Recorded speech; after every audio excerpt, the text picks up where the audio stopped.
जय गुरु जी। जीवन प्रबंधन चैनल में मैं डॉक्टर आनंद प्रदीक्षित आपका स्वागत करता हूँ। जीवन प्रबंधन है तो जीवन को समझना है। आपकी समस्याएं मेरे सामने आती हैं, तरह तरह के माध्यमों से आप अपनी समस्याएं मुझे भेजते हैं, मुझसे बात भी करते हैं और आपके बारे में मुझे पता चलता है।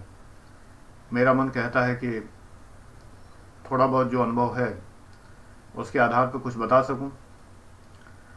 वास्तव में किसी के जीवन पर किसी को जजमेंटल होने से कोई लाभ नहीं है, इसलिए मैं किसी से ये नहीं कहता कि तुम गलत जीवन जी रहे हो। कारण क्या, गलत नहीं जी रहा कोई, वो जीवन जी रहा है। वो गलत मेरी निगाह में हो सकता है, समाज की निगाह में हो सकता है, किसी और की निगाह में हो सकता है। अगर ज़्यादा लोगों की निगाह में गलत है तो एक हिसाब से देखा जाए तो गलत ही जीवन जी रहा होगा। लेकिन बहुत लोगों की निगाह में सही है तो वो सोचेगा मैं तो सही जीवन जी रहा हूँ। असलियत यह है कि आपका समाज क्या होता है, आप पूरा समाज तो देखते नहीं हैं, आप अपने चारों ओर देखते हैं। अपना पीयर ग्रुप मैं युवा पीढ़ी से मुखातिब हूँ ज़्यादातर। वैसे एक वीडियो में ज़रूर युवा पीढ़ी से अगली पीढ़ी के लिए, यानी मैं अपनी जनरेशन के लिए बनाऊँगा, कि जो मैं अपने समकक्ष आयु वर्ग के लोगों से कुछ कहना चाहूँगा। क्योंकि मैं बच्चों से रोज़ बात करता हूँ, आप लोगों से, तो आपके माता पिता से भी बात करने की मेरी इच्छा है। उसे कहा मैं आज ही वीडियो बनाऊं, तो अभी तो उसकी बात कर रहा हूं, मैं आप ही लोगों से बात कर रहा हूं। तो कभी कभी क्या होता है कि आपका जीवन जैसे आप जीते हैं आपकी निगाह में तो उचित है, आपके मित्र मंडली की निगाह में उचित है, आपने चारों ओर जो समाज बना रखा है उसकी निगाह में उचित है, आपके माता पिता या शिक्षकों की निगाह में उचित नहीं है। उनकी संख्या बहुत थोड़ी है। शिक्षक आजकल कहाँ किसी से मतलब रखते हैं, चाहे जैसा जीवन जियो उनकी वजह से उन्हें क्या करना है। जो रखते हैं मतलब, सर्टेनली वो छात्रों को याद भी रहते हैं हमेशा जीवन भर। संख्या बहुत कम होती है। तो देखा जाए कि माता पिता और आपके अपने, बहुत कम संख्या है जो आपके जीवन को कहें कि आप ठीक से नहीं जी रहे। ज़्यादातर संख्या ये, हाँ मस्ती करो, ठीक है, बिल्कुल ठीक है, यू आर राइट, अपना जीवन जियो, it's your life, it is none of my business, it is your life. ज़्यादातर तो ये।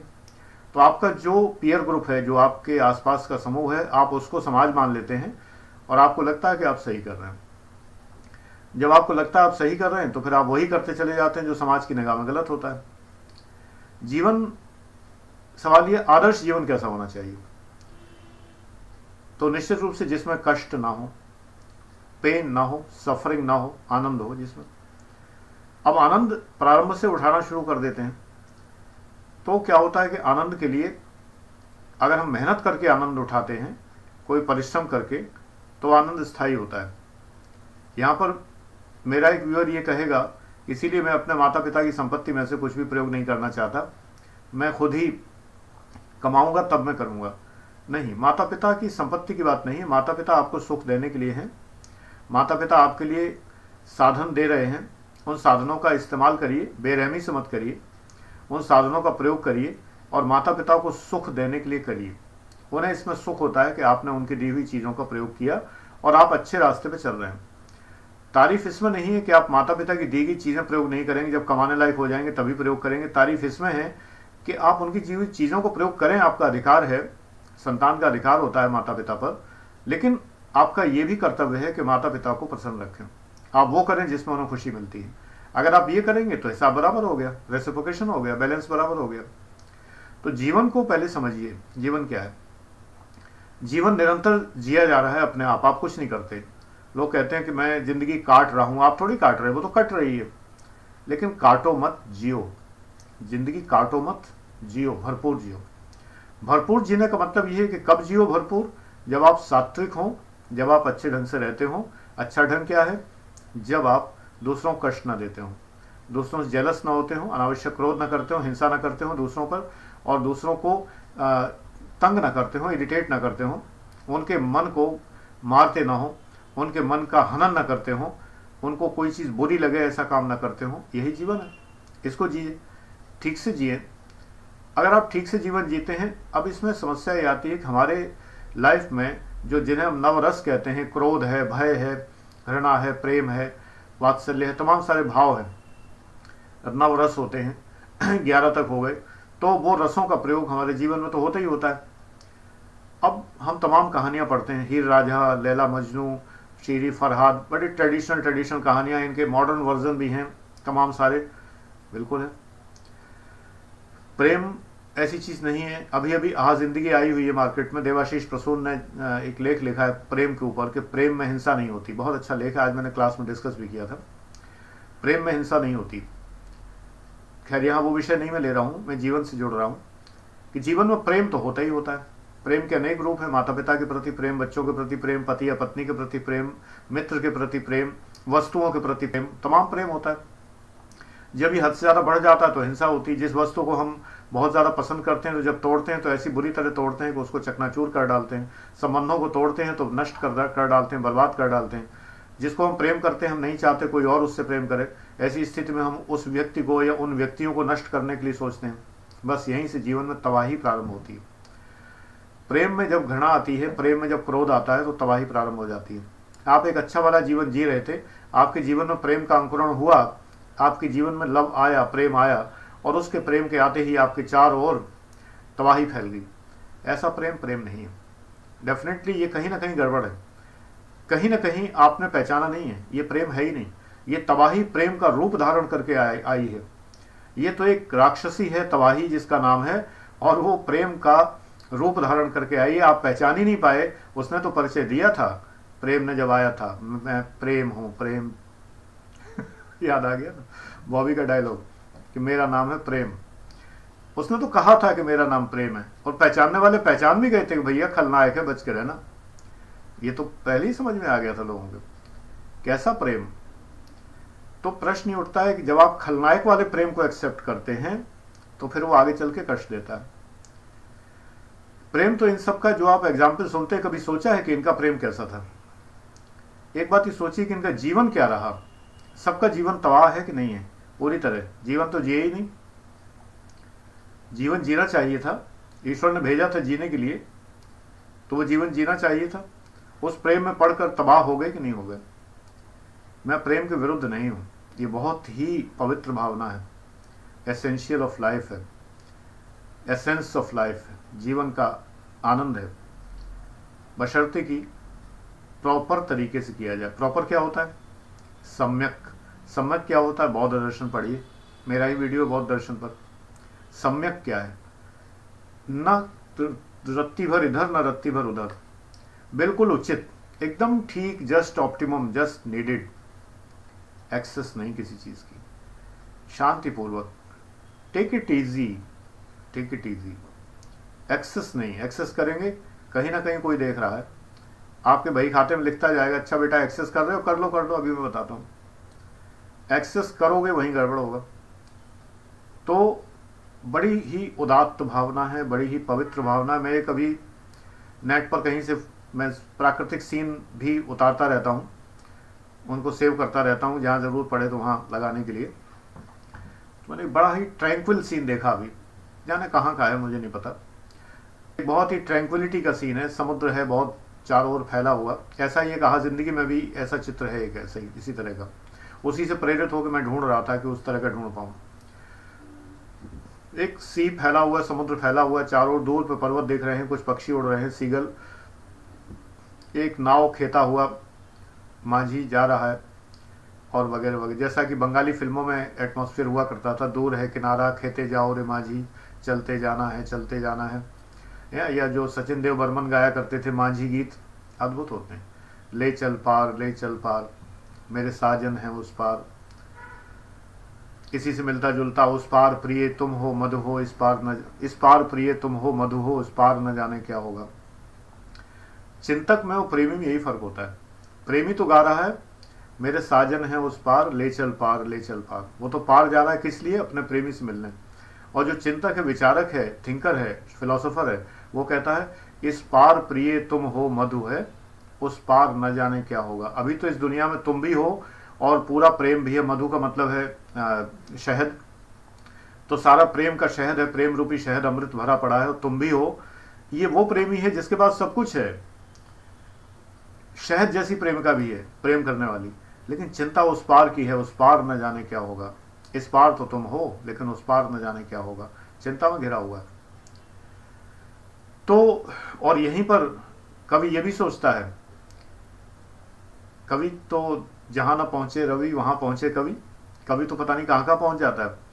तो कवि तो ये भी सोच लेता है कि अगर आए हो तो क्यों आए हो, किस लिए आए हो, पीड़ा में आनंद जिसे हो आए मेरी मधुशाला। पहली कंडीशन है मेरी मधुशाला में आने की कि पीड़ा में जो आनंद लेता हो, जिसको पीड़ा में आनंद हो, वो मेरी मधुशाला है।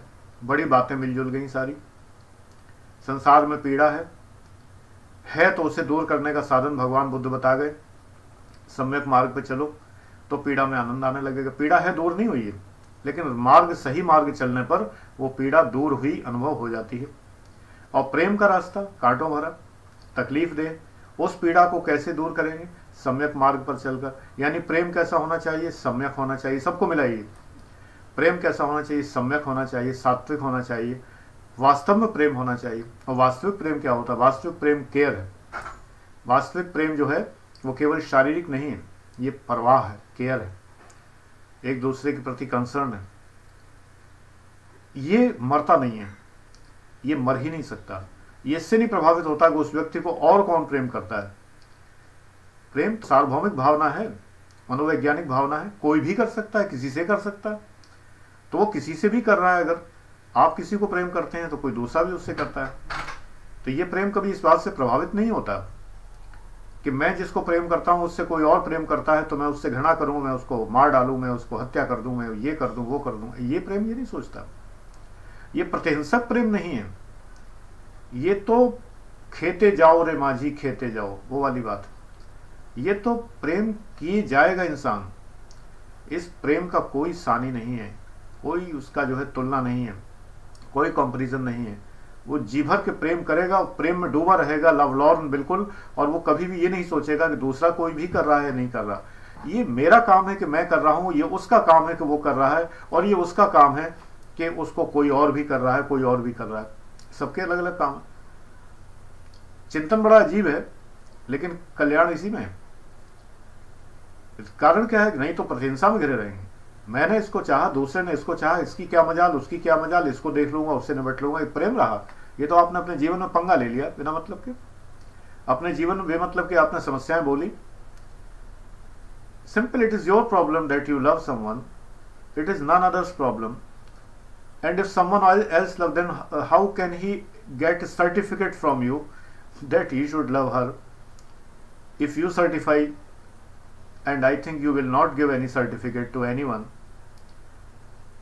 तो ये तो मन की भावना है। बड़ा अटपटा लगेगा आपको सुन के, ऐसा कैसे हो सकता है। ऐसा होता है, हो रहा है। जो वास्तव में प्रेम का मर्म जानते हैं, चाहे उन्हें रुक जाना पड़े। एक बात सोचिए, फिल्मी बात नहीं है, रियलिटी है कि जब हम किसी को प्रेम करते हैं तो हम उसका भला चाहते हैं। मान लो वो अगला पर्सन ये चाहता है वो किसी और को प्रेम करे।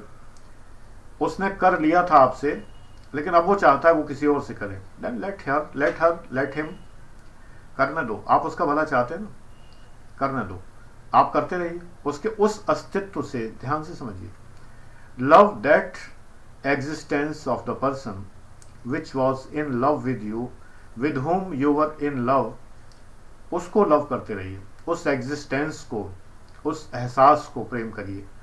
वो तो गया, उस एहसास को प्रेम करिए। और प्रतिहिंसा मत पालिए, हिंसा मत पालिए। हिंसा पालेंगे कष्ट होगा और कुछ नहीं होगा। क्या बुरा है इसमें। जो आपको मिलना नहीं है, ये निराश प्रेमियों की अभिव्यक्ति नहीं है, निराश प्रेमियों के लिए है, जो इस बात में निराश हो जाते हैं कि मेरे में क्या कमी थी कि अगले ने मुझे त्याग दिया, डंप कर दिया, मुझे छोड़ दिया, मुझे जो भी शब्द आप इस्तेमाल करते हो, ब्रेकअप कर लिया वगैरह वगैरह। ये निराश होने की बात नहीं है, ये सिंपली एक बात है, अगले की चॉइस बदल गई, सबकी बदल जाती है, तमाम बातों के प्रति बदल जाती है, व्यक्तियों के प्रति बदल जाती है। यहां पर हम बड़े स्वार्थी हो जाते हैं कि नहीं ये नहीं बदलनी चाहिए। क्यों नहीं बदलनी चाहिए? जीवन है, जीवन समझो भाई। Try to understand life. Another person has changed his or her choice, so honor him or her, respect। उसकी इस भावना का सम्मान करिए और सम्मान करके, अगर उसने आपको नहीं बताया है, आपने कोई इमोशनल अत्याचार करके उसे पकड़ा है, तो उससे कहिए कि बता देना होता तो ज़्यादा अच्छा होता। मुझे ये सब इतना कैमरा और इतना खटराक क्यों करना पड़ता, सिंपली तुम ही बता देते तो बड़ा अच्छा होता। मैं तुम्हें पूरी अनुमति देता, क्योंकि तुमने अगर अनुमति मांगी होती तो, अगर तुमने नहीं मांगी तो इट इज़ योर लाइफ, कोई बात नहीं। मैं तुम्हारे उस अस्तित्व को प्रेम करता रहूँगा जो अस्तित्व मेरे साथ जिंदा था। शिम्बोर्स्का पोलैंड की नोबेल पुरस्कार विजेता कवयित्री थी, होंगी, ईश्वर करे अभी भी हों, मुझे नहीं पता। लेकिन मैंने शिम्बोर्स्का जब पढ़ी तो मैंने ये देखा कि वो अनस्तित्व को अस्तित्व के साथ मिलाती हैं, अनस्तित्व के ऊपर कहानियां लिखती हैं, नॉन एग्जिस्टेंस के ऊपर कविताएं लिखती हैं, इसीलिए नोबेल पुरस्कार मिला है। आसानी से थोड़ी मिलता है, कोई यूं ही थोड़ी है। अनस्तित्व बड़ी इंपॉर्टेंट चीज है। जिस व्यक्ति की याद मेरे साथ में है उसका अनस्तित्व मेरे साथ हमेशा रहेगा। अनस्तित्व का मतलब है नॉन एग्जिस्टेंस। ये नॉन एग्जिस्टेंस जो है ये कभी भी डिटोरिएट नहीं होता, एग्जिस्टेंस डिटोरिएट्स। एग्जिस्टेंस में ये एक पर्सन मेरे सामने बैठा है, वो आज ऐसे बैठा है, कल वैसे बैठा है, परसों तैसे बैठा है, अलग अलग रूप में बैठा है। आज उसका भाव ये है, कल वो है, परसों वो है, अलग अलग भाव हैं उसके। आज प्रेम में है, परसों कल नहीं है, परसों क्रोध में है। लेकिन ये जो नॉन एग्जिस्टेंस है बड़ा प्यारा है। ये नॉन एग्जिस्टेंस जो है ये एक ही भाव में रहता है। This reflects my feeling. If I love that non existence then that non existence shall love me. Philosophical बात है, ऊंची बात है, थोड़ी समझिए। नॉन एग्जिस्टेंस ये वही बात है जैसे उद्धव गए थे समझाने गोपियों को, गोपियों ने कह दिया सारी बात सुन के, तुम्हारी बात मेरी समझ में नहीं आ रही, ऐसी मेरी बात तुम लोगों को समझ में नहीं आती, वो मुझे नहीं समझ में आती, वो मुझे छोड़ गई, मैं रो रो के पागल हूं। गोपियों की तरह रो रहे। कृष्ण तो गए, छोड़ के गए सो गए, पलट के नहीं आए। योगी राज कृष्ण थे। कर्मण्येवादि कारस्ते मां फलेषु कदाचन। कोसने की जरूरत नहीं है कि कैसे प्रेमी थे कि गोपियों और राधा को सबको छोड़ के चले गए, दोबारा सुध नहीं ली। अकर्म विकर्म सकर्म सभी तरह की कंसेप्ट्स भगवत गीता में दे रखी। याद नहीं की, कब तक याद करते, कहां तक याद करते, बहुत सारी बातें कभी और से ही। लेकिन ये बातें भाई नहीं गोपियों को। जब उद्धव जी समझाने गए, ये समझाने गए कि आत्मा और परमात्मा और मिलन और महामिलन और ये और वो, नहीं समझ में आया। उन्होंने कहा ये मेरे बस की बात नहीं है, हम तो बहुत सामान्य किस्म के प्राणी हैं। तो मैं आप लोगों से कहता हूं, सामान्य किस्म के प्राणी मत बनिए, जीवन जिए, विशिष्ट प्राणी बन के जिए।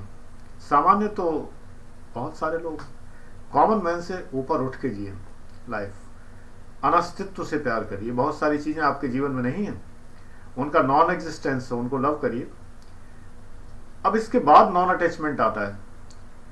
पहले तो attachment with objects, attachment with objects and persons. फिर इसके ऊपर की एक स्टेज हुई attachment with non existence of persons and objects. वस्तुओं और व्यक्तियों के अनस्तित्व के प्रति प्रेम। थोड़ी देर में आपको एहसास हो जाएगा कि तो एक ही जैसा है, मोनोटोनस। अनस्तित्व तो एक ही जैसा, ये बदलता ही नहीं। तो धीरे धीरे आप में डिटैचमेंट आ जाएगा, और जब डिटैचमेंट आ जाएगा तो सुख आ जाएगा। आप सुख की तलाश में तो हैं संसार में, सुख आ जाएगा। क्यों आ जाएगा? क्या ऐसा मिल जाएगा सुख आ जाएगा? नहीं, कभी कभी सुख दुख के अभाव में भी आता है। सुख क्या है? दुख की अनुभूति। अनुभूति का मतलब है नॉन फीलिंग ऑफ सॉरो। जब हमें सॉरो फील नहीं होता, then it is pleasure. Bliss तब होता है, परम आनंद तब होता है जब हमें दुख होते हुए दुखों का अनुभव ही नहीं होता। तो आप नॉन एग्जिस्टेंस को स्वीकार करना सीख जाएंगे। जिस समय आप अनस्तित्व को स्वीकार करना सीख जाएंगे तो आपको थोड़े दिन में, कुछ महीनों में, कुछ सालों में लगने लगेगा कि अनस्तित्व को प्यार करने में कुछ नहीं रखा है, और धीरे धीरे करके आप भूल जाएंगे। तो आप जिस माया मोह में पड़े थे वो आप भूल गए। जब भूल गए तो आप इतना उत्फुल्ल महसूस करेंगे, इतना प्रसन्न महसूस करेंगे, इतना हल्का महसूस करेंगे। एक्चुअली जो लव फीलिंग है, अटैचमेंट फीलिंग्स हैं, ये सब हमको बड़ा भारी बनाती हैं, बैठा लेती हैं नीचे पकड़ के, क्योंकि हम उनमें घिरे होते हैं। ये सब चीजें बैठा लेती, और इनसे डिटैच होते ही हम उड़ते हैं हवा में, पंख की तरह उड़ने लगते हैं, हल्के हो जाते हैं। इतना अच्छा अनुभव होता है डिटैचमेंट की फीलिंग से। किसी को दे के देखिए, कोई चीज को बहुत प्यार करते हो आप, किसी को दे दीजिए बेमुरव्वत होकर, बिल्कुल ले जाओ, फिर सोचिए मत उसके बारे में, उसके अनस्तित्व को सोचते रहिए। मेरे पास थी तो ऐसा था, अब उसके पास है, ठीक है। कोई चीज हो, आपका बड़ा प्रिय कोई वस्तु हो, दे दीजिए। अपने प्रिय को दीजिए, किसी को जिससे आपको लगे कि मेरे किसी प्रिय के पास में है, उसको दे दीजिए। प्रैक्टिस करिए इस चीज की। लो, मैं तो ये सिखा रहा हूँ, सब कुछ दे दिला के सन्यासी बन जाओ। सन्यासी तो मैं भी नहीं बना, आप कहां से बन जाओगे? सिखाने वाला गुरु ही नहीं बना, गैजेट्स में उलझा रहता है, कहां सन्यासी बन गया? लेकिन मैं वो बता रहा हूं आपको कि जो आपको आपके लेवल का सुख दे सकता है। अभी तो बड़ी उम्र पड़ी है, तो सन्यास कौन कह रहा है? सारी दुनिया को छोड़ के जाने कौन कह रहा है?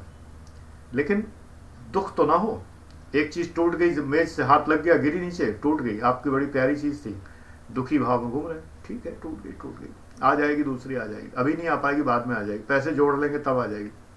बाजार में नहीं मिलती तो नया मॉडल आ जाएगा। क्या कर सकते हैं? If you are helpless then don't feel yourself miserable. अगर आप असहाय हैं तो दयनीय मत बनिए। अगर असहाय है तो सोचिए, ठीक है, this is the demand of situation, ये परिस्थिति की मांग है, और परिस्थिति की मांग यही है कि मेरी सहायता कोई इस समय नहीं कर रहा।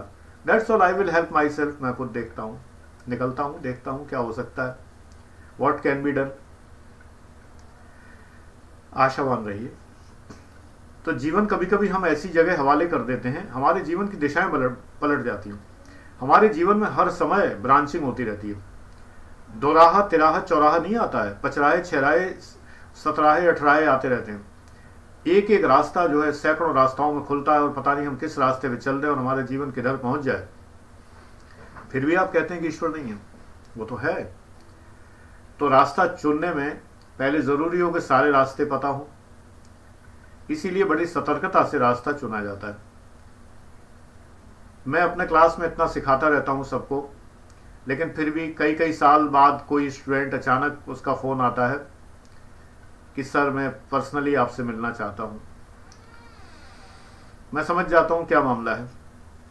इस बीच में महोदय कोई चक्कर पाल बैठे होंगे, जिसको कॉमन लैंग्वेज में कहते हैं, और अब उनको समस्या पैदा हो रही है, तो अब सर के पास आ रहे हैं। हमने कहा था कि जब तक आईएएस की तैयारी करना है इन पचड़ों में ना पड़िए, लेकिन आप नहीं माने, मुझसे बिना पूछे आपने जो भी किया वो किया। अब आप मुझसे क्या पूछने आए? मैं क्या राय दे सकता हूं? मैं नहीं देता। व्यक्तिगत समय तो मैं देता नहीं किसी को, आजकल अब नहीं देता। रीजन ये, व्यक्तिगत समय का मैंने उसूल छोड़ दिया है। मैं कहता हूं अपनी समस्या लिख के भेज दो, मैं वीडियो बना दूंगा, वीडियो देख लेना, मैं नंबर बता दूंगा, इस नंबर की वीडियो में आपकी समस्या कुछ ना कुछ समाधान होगा। व्यक्तिगत समय मेरे पास रहा ही नहीं है। जब से यूट्यूब के बच्चे मुझे मिले हैं तब से मेरे पास समय ही नहीं है, व्यक्तिगत समय। तो इसलिए वो है ही नहीं, मजबूरी है। सार्वजनिक समय है मेरा सारा। मैं हूं तो संसार के सामने हूं, मेरा संसार उतना ही है जितने लोग मुझे देखते हैं। That's all, I am happy. तो हैप्पी रहिए, जीवन की उस दिशा को चुनिए जिस दिशा में आप कहीं बढ़े तो आपको सुख अनुभव हो, आप अच्छा अनुभव करें, उस दिशा में बढ़िए। घृणा, प्रेम के साथ घृणा जुड़ी हुई।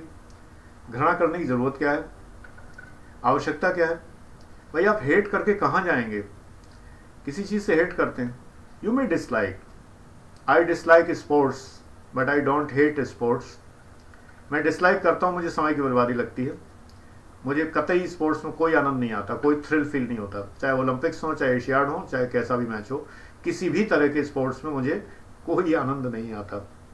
मुझे वो बड़ा मैकेनिकल सा लगता है, and I never feel that. I like films, music, जो ये सब कलाएं हैं मुझे पसंद है। हर तरह का म्यूजिक, चाहे जितना, कोई म्यूजिक से मुझे नफरत नहीं है, किसी म्यूजिक के प्रति डिसलाइकिंग नहीं है, सब तरह के जॉनर्स में सुनता हूँ। लेकिन मैं खेल नहीं देख सकता, बट आई नेवर हेट।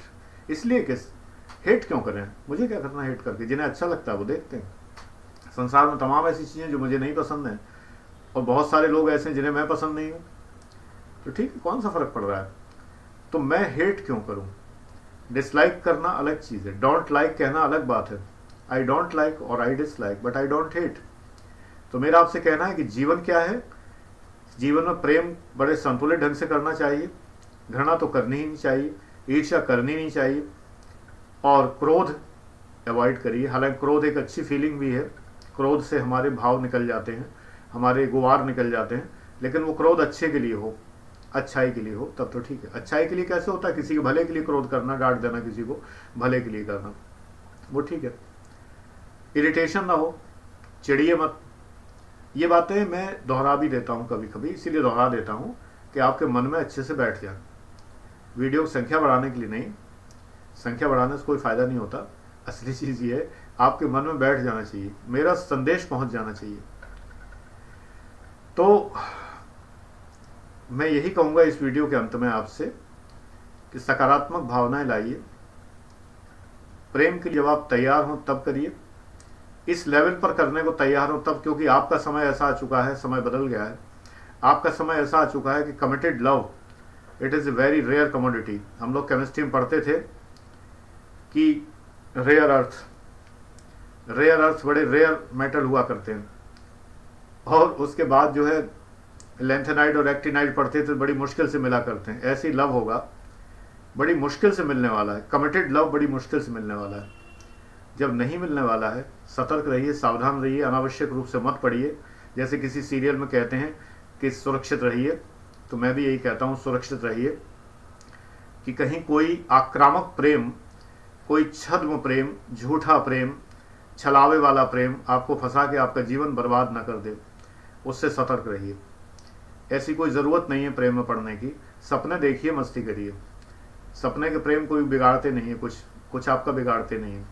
तो सपने देखिए, मस्त रहिए, आराम से। जब समय आए शादी कर लीजिए, हो गई हो तो वैसे भी इधर उधर ताक झाक की जरूरत नहीं। खबरदार, बेमतलब चीज़ें नहीं करते, अच्छे बच्चे गंदी बातें नहीं करते। तो उन लोगों से तो कुछ कहने की बात ही नहीं है। जब शादी हो गई तो चुपचाप एक ही तरफ रहो, इधर उधर ताक झाक करने की जरूरत नहीं है, अच्छी आदत नहीं है। अटल बिहारी वाजपेयी जी तो कहते ही अच्छी बात नहीं है, यही कहते। बहुत मस्ती में गाते हैं, बहुत अच्छे तरीके से गाते थे जब मैंने सुना। खैर, तो फिलहाल गॉड ब्लेस यू। ऐसे लोगों के फंदे से दूर रहिए जो आपके जीवन को नष्ट करने के लिए आपके जीवन में आते हैं। ठीक है, थैंक यू।